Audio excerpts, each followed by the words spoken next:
진짜 온 것 같습니다. 그래서 오늘 설교의 제목이 봄날은 온다 입니다. 문화인류학을 연구하는 학자들에 의하면 사계절이 뚜렷한 나라에 사는 사람들이 그렇지 못한 나라에 사는 사람들보다 훨씬 더 부지런하고 진취적이라고 합니다. 왜 그럴까? 많은 이유가 있겠지만 가장 큰 이유는 계절의 변화가 사람에게 주는 의식 구조가 다르기 때문이라죠. 계절 변화가 뚜렷하지 않은 나라는 계절이 잘 바뀌지 않듯이 내 인생에서 아무리 노력을 해도 내 삶이 달라지지 않을 것이라는 생각이 은연중에 쌓이게 된다는 거예요. 반대로 계절 변화가 뚜렷한 나라의 사람들은 그 사계절의 변화를 보면서 이런 생각을 갖게 되겠죠. 그러니까 계절 변화가 없는 나라에 사는 사람들과 정반대의 생각을 갖게 되는 건데, 지금 내 환경이 아무리 힘들고 어려워도 추운 겨울이 가면 반드시 봄이 오고 뜨거운 여름이 지나면 반드시 가을이 오듯이 내 삶에도 겨울이 지나고 반드시 봄이 올 것이라는 확신을 갖게 되는 것이죠. 그래서 삶을 포기하지 않고 힘든 때일수록 오히려 힘을 더 내며 부지런히 자신의 인생을 바꾸기 위하여 힘있게 살아가는 것입니다. 아주 일리 있는 말이라고 생각이 됩니다. 그리고 저는 그것이 이 계절을 창조하신 하나님의 섭리라고 믿습니다. 이 계절을 만드신 이 하나님의 섭리를 자신의 인생으로 증명한 가장 대표적인 사람이 성경의 인물 중에는 요셉일 것입니다. 요셉의 삶은 하나님께서 성도의 인생을 경영하는 방식을 아주 잘 보여주고 있죠. 요셉은 청소년기 때부터 피를 나눈 형제들에게 배척당하는 인생의 혹독한 겨울을 경험합니다. 그리고 한 번도 가본 적 없는 애굽이라는 생소한 나라에 인간 취급도 받지 못하는 노예로 팔려가죠. 그의 인생에 그야말로 아주 혹독한 겨울이 찾아오게 되었습니다. 요셉의 혹독한 겨울은 안타깝지만 거기서 끝나지 않았죠. 노예로서 성실하게 자기의 일을 감당하고 있던 요셉에게 또 매서운 칼바람이 불어닥쳐요. 모든 나라를 막론하고 한 사회에서 가장 밑바닥은 감옥입니다. 죄수가 된 거예요. 요셉은 보디발의 아내의 모함을 받고 감옥에 갇히게 되죠. 오늘 본문이 그 내용인데요. 20절 말씀 같이 읽어보죠. 20절 시작.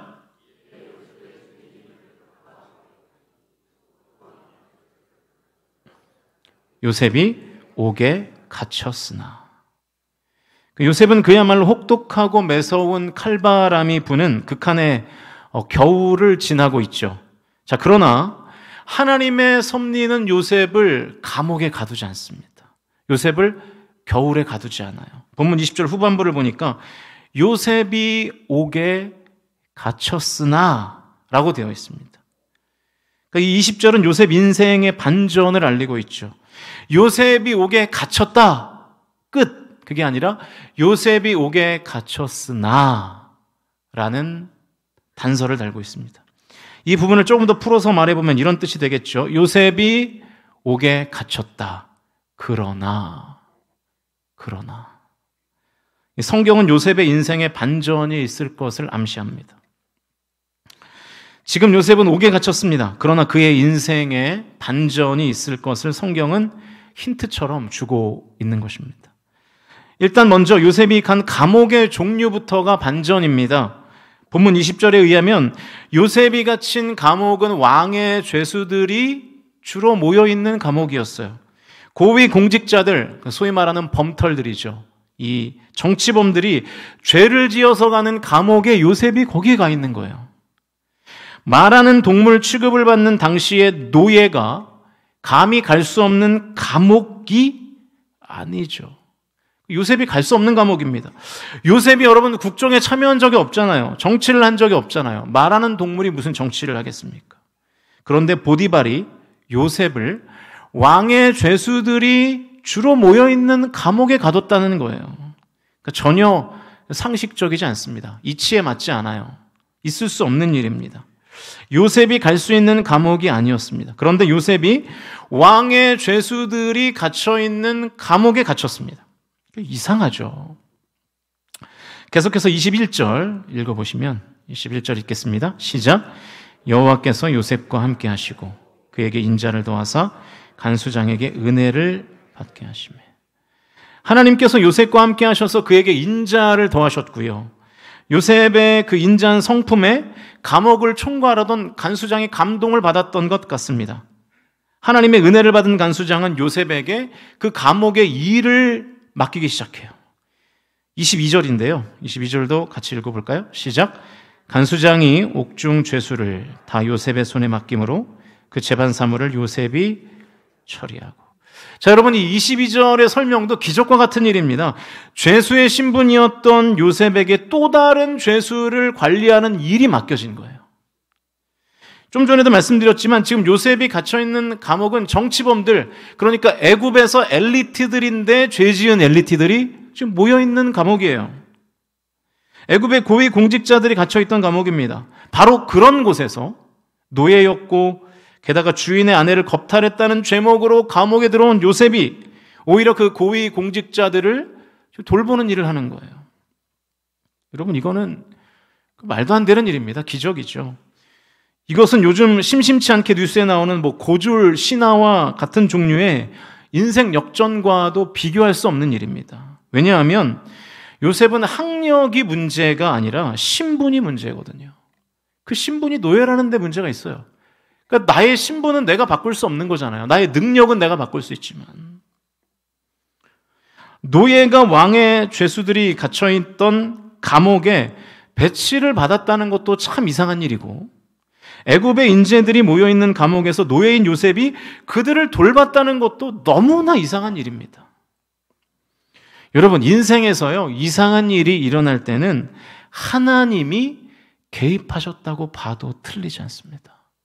하나님이 개입하셔서 그의 인생을 다루어 가시는 거예요. 하나님이 지금 하나님의 섭리 안에서 요셉의 인생을 만지고 계신 것이죠. 이 일은 분명히 하나님이 하신 일임에 분명합니다. 왜냐하면 상식적으로 도무지 납득이 되지 않고 설명이 되지 않는 일이기 때문이에요. 너무 이상한 일이죠. 그래서 요셉이 어떻게 했냐면, 그 뒤의 내용은 여러분이 더 잘 아시잖아요. 요셉은 그 중에 술 맡은 관원의 꿈을 해석해 줬죠. 그래서 그 술 맡은 관원이 출소합니다. 출소해서 바로왕 앞에 가요. 그런데 바로왕이 꿈을 꿔요. 2년 뒤에 술 맡은 관원이 바로왕의 꿈을 해석할 적임자로 요셉을 추천하죠. 그래서 바로왕과 애굽의 최고의 통치자와 애굽에서 제일 밑바닥에 있는 그 요셉이 만나게 되는 그 일이 바로 오늘 본문의 이 감옥에서 시작된 것입니다. 비로소 요셉 인생에 봄이 찾아오게 되는 거예요. 매서운 칼바람이 불던 그의 인생의 겨울이 끝나고 따뜻한 봄이 그의 인생에 찾아왔습니다. 여러분, 겨울이 아무리 매섭더라도 그 겨울은 가고 봄은 반드시 온다는 것을 믿으실 수 있기를 주님의 이름으로 축원드립니다. 요셉이 그의 인생으로 증명하고 있어요. 우리의 인생도 마찬가지예요. 우리 인생에 겨울과 같은 때가 있습니다. 그러나 우리가 인내하고 또 견디고 참으면 그 겨울은 곧 가고 따뜻한 봄이 우리의 인생에 찾아오죠. 왜냐하면 하나님은 우리의 인생을 추운 겨울에 머물지 않게 하시고 그러나의 섭리를 사용하셔서 반드시 따뜻한 봄으로 이끄시기 때문입니다. 여러분, 이 믿음 가지실 수 있기를 주님의 이름으로 축원드립니다. 요셉의 인생에서 혹독한 겨울의 기간이 여러분 몇 년이었는지 아세요? 애굽의 노예가 되고 애굽의 총리가 될 때까지의 그 기간이 몇 년이었는지 아십니까? 자그마치 13년이었습니다. 요셉은 13년 동안 혹독한 겨울의 기간을 보내죠. 노예로 팔려가서 총리가 되기까지 13년의 세월이 흘렀어요. 요셉은 13년 동안 그야말로 매서운 칼바람의 겨울이라는 인생을 보냈습니다. 그러나 마침내 그의 인생의 봄날이 기어이 찾아왔습니다. 사랑하는 성도 여러분, 지금 혹시 인생의 혹독한 겨울을 보내고 계십니까? 그리고 그 겨울이 끝날 것 같지 않아서 혹시 지금 두려워하고 불안하고 낙심 가운데 빠져 사십니까? 그러나 기억하십시오. 계절을 만드시고 그 계절을 운행하시는 하나님께서 그러나의 섭리 가운데 우리의 인생의 겨울을 마침내 끝내시고 기어이 우리의 인생을 반드시 봄으로 인도하실 것을 믿으실 수 있기를 주님의 이름으로 축복합니다. 지금 내 삶의 현장이 풀 한 폭이 자랄 수 없는 황무지 같을지라도, 앞과 뒤를 봐도 양옆을 봐도 나를 돕고 곁을 내주는 사람이 도무지 없을지라도, 마치 나의 인생이 동토의 땅처럼 꽝꽝 얼어붙어 있을지라도 하나님이 나의 인생에서 겨울을 끝내고 마침내 봄날로 인도하실 그 신실하신 하나님을 저와 여러분이 끝까지 붙드실 수 있기를 주님의 이름으로 축복합니다. 여러분, 이 믿음을 갖기 위해서는요, 시선의 변화가 필요해요. 인식의 변화가 있어야 됩니다. 삶을 보는 우리의 눈이 바뀌어야 되는데 어떻게 바뀌어야 될까요? 혹독한 겨울을 보는 그 눈이 바뀌어야 됩니다. 겨울의 한복판에 서 있는 내가 바라보고 있는 겨울과 이 생의 경륜을 갖고 계시는 하나님이 바라보는 나의 겨울의 시각이 다르기 때문입니다. 요셉에게 노예라는 상황은 분명히 고난이었겠죠. 그러나 하나님에게 요셉의 노예됨은 단순한 고난이 아니라 애굽의 총리로 가는 과정이었습니다. 요셉에게 감옥은 혹독한 겨울과도 같은 고난이었겠죠. 그러나 하나님에게 죄수된 요셉은 애굽의 총리로 가는 과정이었다는 거예요. 하나님의 경륜에서 보면 말이죠. 그래서 우리도 하나님의 눈으로 나의 고난을, 하나님의 눈으로 나의 겨울을 바라보는 시각이 필요한 것입니다. 여러분 한번 생각해 보세요. 요셉이 정상적인 방법으로 애굽의 총리가 될 수 있었겠습니까? 근본도 없는 작은 이방 나라 사람인 요셉이, 게다가 애굽에서 노예로 출발했어요. 노예로 출발한 요셉이 최강대국이었던 애굽의 총리가 된다는 것은 정상적이고 일반적인 방법으로는 불가능한 일입니다. 요셉은 노예로 팔려갔기 때문에 보디발을 만날 수 있었고, 감옥이라는 최악의 고난 때문에 바로 왕을 만날 수 있었습니다. 그리고 그 감옥의 경험 때문에 결국 바로 왕의 꿈을 해석할 수 있었던 것이죠. 요셉이 노예가 되지 않았다면 보디발의 집에서 가정총무할 일도 없었겠죠. 보디발의 아내의 모함을 받을 일도 없었겠죠. 감옥 갈 일도 없었겠죠. 그러면 술 맡은 관원을 만날 수도 없고 바로의 꿈을 해석하여 애굽의 총리가 될 수도 없었을 것입니다. 고난의 겨울은 참 힘듭니다. 참 힘이 들고 어렵지만 우리가 인내를 가지고 하나님과 함께 그 고난을 믿음으로 통과할 수 있다면, 성실하게 말이죠, 그 고난이 복의 통로가 되어 하나님께서 우리의 인생에 봄날을 허락하시게 될 것을 저와 여러분이 믿으실 수 있기를 주님의 이름으로 축원드립니다. 로마서 5장 3절과 4절 우리 화면을 보시면서 같이 읽겠습니다. 시작.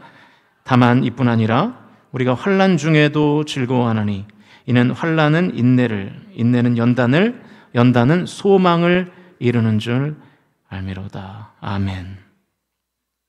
여러분, 환난의 끝이 뭐예요? 환난의 결국이 뭐예요?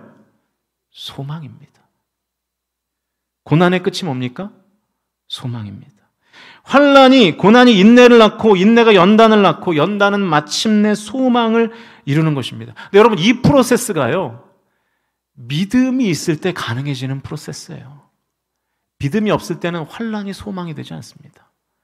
환난은 더 큰 환난이 되고, 환난은 더 깊은 수렁이 되죠. 그런데 우리가 환난을 만났을 때 믿음이라는 프리즘을 통해서 이 환난이 인내가 되고, 이 믿음이라는 프리즘을 통해서 인내가 연단이 되고, 연단이 소망이 되는 것입니다. 비가 오나 봐요. 네.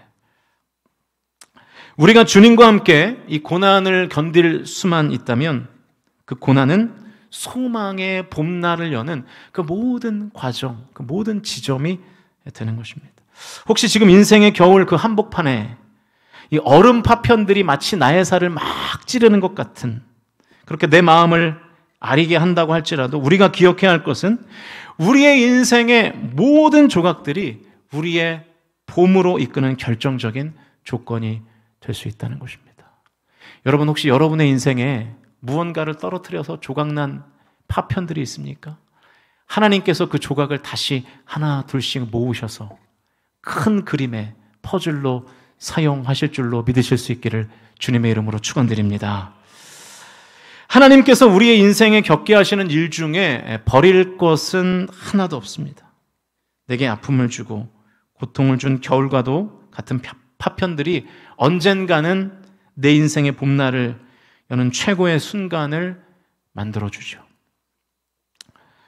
제가 이런 설교를 하면 아마 지금 고난 중에 있는 성도들은 이렇게 생각하실 것 같아요. 목사님, 뭐 강단에서 말하기는 쉽죠. 그러실 것 같아요. 고난을 믿음으로 통과한다는 게 쉽습니까? 어렵죠. 어렵습니다. 성경적으로 논리적으로 설명하기는 참 쉬운데요. 경험상 막상 고난을 당하면 그 고난을 믿음으로 극복한다는 것은 참 쉬운 일이 아닙니다. 믿음으로 고난을 성실하게 통과한다는 것이 어려운 일이죠. 때로는 자존심도 상하고 고통스럽고 막 복수하고 싶고 막 그렇잖아요. 그런데 제가 본문을 계속 묵상하다가 문득 이런 생각에 도달했습니다. 아니 그러면 고난을 믿음으로 통과하지 않고 고난을 내 마음대로 불신앙으로 통과하면 쉬워지나?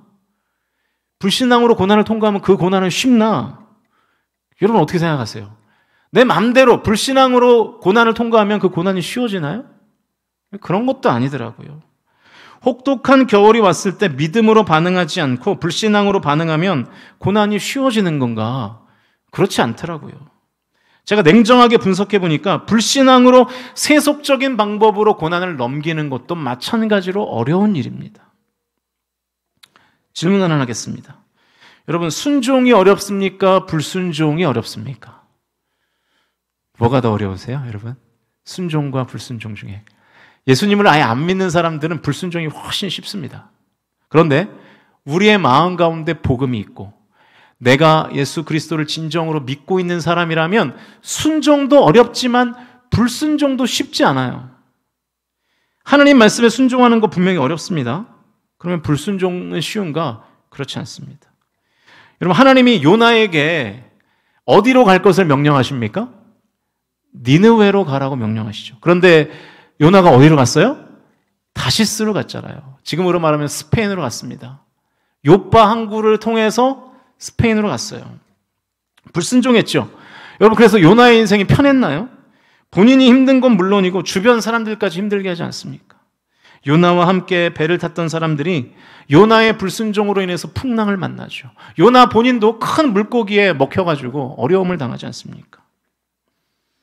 여러분, 주일 성수를 지금 다 하셔서 이 자리에 남아 계신데 주일 성수하는 게 참 힘들죠? 아닙니까? 네. 오늘도 힘들게 나오셨잖아요. 갈까 말까. 비 온다는데 집에 있을까 말까 고민하다가 영적인 싸움에서 승리해서 이 자리에 나오신 거 아니에요? 저는 가끔 성도님들이 존경스러울 때가 있어요. 일주일 내내 시달리다가 또 주일에 교회를 나오시는, 그래서 충성하시고. 근데 여러분 그거 아세요? 주일 성수 안 하는 것도 꽤 힘든 일입니다. 그죠? 주일 성수 안 해보신 분들이 지금 고개를 끄덕끄덕 하시는데 네. 마음이 굉장히 불편하거든요. 뭐 아무리 좋은 거를 먹어도 근데 이 시간에 교회에 있어야 되는데 이렇게 좋은 걸 먹어도 뭐 산의 진미를 먹어도 뭐 맛이 없고요. 아무리 뭐 좋은 여행지를 가도 마음이 편하지 않아요. 가시방석 같고 그렇죠. 차라리 힘들어도 주일 성수하는 게 속 편해요. 그래 해치웠다 이런 생각이 들지라도 그냥 교회에 가서 앉아 있는 게 훨씬 마음이 편할 때가 있습니다. 그런데 우리는 순종만이 어렵다는 선입견을 가지고 있어요. 이거 진짜 선입견이거든요. 순종도 쉽지 않지만 불순종도 만만치 않게 어렵습니다. 같은 원리로요. 고난을 믿음으로 통과하지 않고 불순종으로 통과하면 쉽나요? 전혀 그렇지 않습니다. 고난을 믿음으로 성실하게 통과하는 것도 말처럼 쉬운 일은 아닙니다. 그러나 고난을 불신앙으로 통과하는 것도 만만치 않게 어려운 일이죠. 자, 그러면 둘 다 어려운 일이에요. 그러니까 믿음으로 통과하는 것도 어렵고 불신앙으로 통과하는 것도 어려워요. 그럼 뭘 해야 될까요? 믿음으로 통과해야죠. 믿음의 길을 가는 게 맞죠. 순종의 길로 가는 게 맞죠. 그리고 조금만 생각해 보면 고난을 믿음으로 통과하는 것이 내 삶에 큰 유익이 된다는 것을 우리가 알게 됩니다. 고난이 왔을 때 불순종한다고 해결되는 것은 아무것도 없어요. 오히려 상황이 악화되죠. 그런데 요셉은 믿음으로 고난을 통과했잖아요. 여러분, 요셉이 고난당했을 때 불평했다는 말이 성경 어디에도 등장하지 않습니다. 하나님을 부인하고 주님 앞에 소리 질렀다는 말이 어디에도 없어요. 고난이 찾아올 때마다 하나님은 요셉과 함께 하셨다라는 표현만 있죠. 제가 조금 뒤에 그 얘기를 할 건데, 하나님이 요셉과 함께 하셨다는 얘기는 요셉도 하나님과 함께 했다는 얘기잖아요. 요셉은 믿음으로 고난을 통과했습니다. 믿음으로 고난을 성실하게 통과했더니 인생의 봄날이 찾아오잖아요. 그리고 아주 큰 유익이 있습니다. 그 유익이 뭐냐면 고난이 상처로 자리 잡지 않았다는 거예요. 요셉은 그토록 극심한 고난을 오랫동안 받았는데도 트라우마가 없습니다. 상처가 없어요. 여러분, 보통 고난은 시간이 지나면 반드시 한켠에, 나의 인생의 한켠에 상처로 남아있기 마련이에요. 찢어지게 가난했던 고난의 시절을 보냈던 사람은 지금 내가 아무리 돈이 많아도 이 돈 자체가 상처가 되어서 여전히 돈에 끌려다니는 경우를 얼마나 목회하다 보면 많이 보는지 모릅니다. 그 돈이 수십억이 있는데도요, 행여나 이 돈이 없어질까 봐 막 전전긍긍 하는 거예요. 왜냐하면 예전에 너무 가난했거든요. 그 돈이 없어서 많은 수모를 당했거든요. 그러니까 지금도 내가 돈을 이렇게 많이 갖고 있지만 이 돈이 다시 없어져서 내가 또 수모를 당할까 봐 그 상처가, 이 쓴뿌리들이 살아 올라오는 것이죠. 저희 부모님은 경제적으로 굉장히 어렵게 사셨습니다. 그때는 다 어렵게들 사셨잖아요. 근데 예전에 어머니가 몇 년 전인 것 같아요, 그런 말씀을 하세요. 지금도 쌀이 떨어지면 불안하대요. 그러니까 그 쌀이 떨어진다는 얘기가 돈이 없어서 쌀이 떨어진다는 게 아니라 미리 사다 놓지 못해서 그 쌀이 떨어져도 마음이 불안하다는 거예요. 분명히 내 손에 쌀을 살 돈이 있는데 쌀이 떨어지면 불안하다는 거예요. 이게 뭐냐면 이 가난이 준 상처거든요. 이 쌀이 떨어졌을 때 그때 당했던 그 수모들, 아픔들, 이런 것들이 이게 생각이 나니까 내가 사면 되는데, 사서 채워놓으면 되는데 쌀이 떨어지면 불안한 거예요. 그래서 쟁여놓는 거죠. 네. 근데 여러분, 요셉은요, 그게 없어요. 상처가 없습니다. 상처가 있었으면, 트라우마가 있었으면 여러분, 요셉이 애굽의 총리가 된 다음에 뭘 했을까요? 복수했겠죠. 복수. 애굽의 총리가 됐으니까 힘이 있잖아요. 여러분, 최근에 이 복수에 관한 드라마를 열심히 보고 계시죠? 더 글로리. 네, 파트 2가 최근에 나와가지고 열심히 보고 계시죠? 저도 어젯밤에 봤어요. 7화와 8화 두 편을 봤는데 열심히 복수를 하고 끝까지 복수를 하면서 끝나더군요. 여러분, 요셉이요, 애굽의 총리가 된 다음에 제일 먼저 누가 생각났을까요? 아마 크게 두 가지의 상처가 있었을 것 같아요. 첫 번째는 형들이 나를 버렸다는 상처, 핏줄이 나를 버렸다는 상처, 이게 있겠고, 두 번째는 보디발의 아내가 너무 미웠겠죠. 그죠? 나는 전혀 원하지도 않았는데 모함을 해서 누명을 씌운 거잖아요. 만약 제가 요셉이라면, 제가 생각해보니까 저는 우리 형들보다 이 보디발의 아내가 더 미웠을 것 같아요. 더 상처로 남았을 것 같아요. 그래서 제가 만약에 요셉이라면, 애굽의 총리가 된 요셉이라면 이 보디발의 아내가 제일 먼저 생각나면서 이런 말을 했을 것 같아요. 아줌마 제 스타일 아니거든요. 그랬을 것 같아요. 그러면서 곤장을 그냥 막 그러지 않았을까요? 그 보디발의 아내 때문에 너무나 큰 고난을 당했잖아요. 또 자기를 노예로 팔아먹은 형들 만났잖아요. 만약 상처가 있었다면 복수했겠죠. 어떻게 나를 그렇게 할 수 있냐? 당신도 당해봐라. 그러면서 구덩이를 파가지고 묻지 않았겠어요. 그런데 요셉은 그런 게 없어요. 요셉이 형들에게 뭐라고 말합니까? 유명한 말씀이죠. 창세기 45장 5절 말씀. 같이 읽어볼까요? 시작. 당신들이 나를 이곳에 팔았다고 해서 근심하지 마소서, 한탄하지 마소서. 하나님이 생명을 구원하시려고 나를 당신들보다 먼저 보내셨나이다. 할렐루야. 요셉은 전혀 복수할 마음이 없습니다. 이 모든 고난을 하나님의 섭리로 이해하고 있지 않습니까? 고난을 믿음으로 통과할 때 얻을 수 있는 유익이 바로 이거죠. 상처와 트라우마를 남기지 않고 고난을 통과하는 것입니다. 사랑하는 성도 여러분, 겨울은 결국 가고요, 봄은 기어이 옵니다. 그 계절을 향한 하나님의 섭리를, 그리고 하나님을 믿는 우리를 향한 섭리를 저와 여러분이 믿으실 수 있기를 주님의 이름으로 축원드립니다. 오늘 본문에서 요셉이 마침내 겨울을 끝내고 봄을 맞이할 수 있었던 이유도 그를 끝까지 인도하시고 보호하시는 하나님의 은혜가 있었기 때문이죠. 요셉이 막다른 길과 같은 상황에 있을 때마다 성경은 항상 하나님께서 요셉과 함께 하셨다 이렇게 말합니다. 노예로 팔려 보디발의 집에서 가정총무의 일을 시작할 때에도 여호와께서 요셉과 함께 하셨다라는 표현이 있고요. 오늘 본문에도 있죠. 23절 말씀입니다. 같이 읽어보죠. 시작. 간수장은 그의 손에 맡긴 것을 무엇이든지 살펴보지 아니었으니 이는 여호와께서 요셉과 함께 하심이라. 여호와께서 그를 범사에 형통하게 하셨더라. 요셉은 감옥에 있었지만 하나님은 요셉과 함께 하셨습니다. 그래서 요셉이 어디에 있든지 그곳을 천국으로 만들어 주셨습니다. 그러니까 여러분, 우리가 우리의 인생에서 내 상황을 천국으로 만들려고 하면 어려워요, 삶이. 그게 맘대로 안 됩니다. 그러나 내가 어디에 있든지 하나님이 나와 함께 하심으로 그것을 천국으로 만드는 일은 가능한 줄로 믿습니다. 믿음을 가지면 그 일은 가능해요. 하나님 함께 하심으로 요셉은 13년의 기나긴 겨울을 성실하게 통과하고 노예로 살 때에도 천국이 임했고요. 그리고 감옥에서도 그의 인생에 천국이 임한 것입니다. 여러분 지금 혹시 인생의 겨울을 보내고 계십니까? 가정에서, 직장에서, 교회에서 날카로운 파편이 지금 내 몸과 마음을 막 이렇게 찌르고 있지 않습니까? 그럴 때마다 기억하십시오.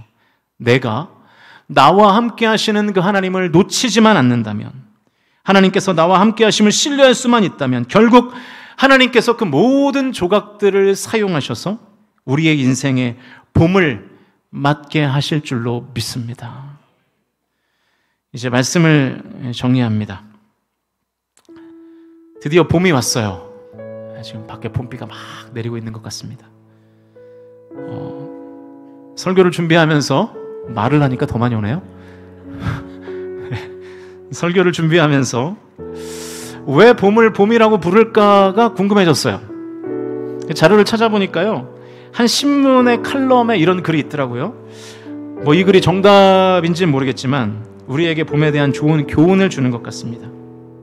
여러분, 우리가 무언가를 볼 때 그 보다라는 동사를 쓰잖아요. 그런데 이 보다라는 동사의 명사형이 뭡니까? 봄이죠. 봄. 네. 바라봄 할 때 그 봄이죠. 그러니까 본다의 명사형이 봄이잖아요. 칼럼을 그대로 인용하겠습니다. 봄은 보는 것과 연관을 갖고 있는 것 같습니다. 봄이 되면 겨우내 보이지 않던 것들이 보이고 또 겨우내 보이지 않았던 것들을 보는 때라는 말인 것 같습니다. 겨우내 앙상한 가지만 있던 나무에 푸릇푸릇 잎이 돋아나면서 보이지 않던 잎새가 보이고 메마른 가지에서 아름다운 꽃들이 피어나 그 꽃을 보는 계절이 바로 봄입니다. 그러면서 그 칼럼을 쓴 분이 이런 신앙적인 적용을 하시더군요.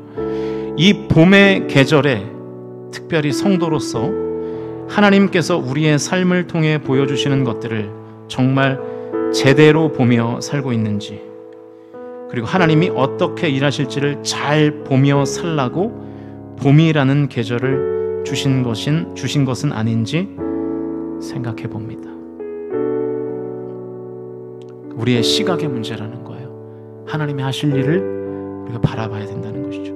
우리 인생의 겨울을 끝내고 봄을 맞이하는 것은 우리의 시선이 혹독한 겨울에 머물지 않고 인생 전체를 경영하시는 하나님에게로 우리의 시선이 옮겨질 때 가능해지는 것 같습니다. 시선의 변화가 있어야 되는 것이죠. 결국 겨울을 끝내고 마침내 나를 봄으로 인도하실 그 하나님. 지금 내가 혹독한 겨울을 보내고 있지만 이거 하나님의 경륜 안에서 곧 봄이 되겠구나. 내가 지금 너무 뜨거운 여름을 보내고 있지만 하나님의 경륜 안에서 또 곧 가을이 되겠구나. 이것을 생각할 줄 아는 시각 말이죠. 마침내 나를 봄으로 인도하실 하나님을 바라볼 때 그 믿음과 바람대로 내 삶에 하나님이 주시는 봄이 오게 될 것을 믿으시는 우리 성광 공동체의 모든 성도들 다 되실 수 있기를 주님의 이름으로 축원드립니다. 자연의 사계절이 있듯이 우리 인생에도 시간의 주인이신 하나님이 사람마다 각자에게 준비한 시즌이 있어요. 그러니까 여러분, 인생에 사계절이 있다는 것은 어떤 사람에게는 봄에 꽃 피우게 만드셨고, 하나님이 어떤 사람은 여름에, 어떤 사람은 가을에, 어떤 사람은 겨울에 꽃 피게 하나님이 섭리하신다는 거예요. 그러니까 가을에 꽃 필 사람이 봄에 꽃 피지 않았다고 낙심하고 원망하고 불평하면 안 됩니다. 봄에 어떤 사람은 봄에 꽃 폈다고 해서 나는 왜 저 사람보다 늦게, 나는 저 사람은 꽃 피는데 나는 왜 꽃 피지 않습니까? 라고 말하면 안 된다는 거예요. 여러분, 코스모스가 봄에 피지 않는다고 불평하겠습니까?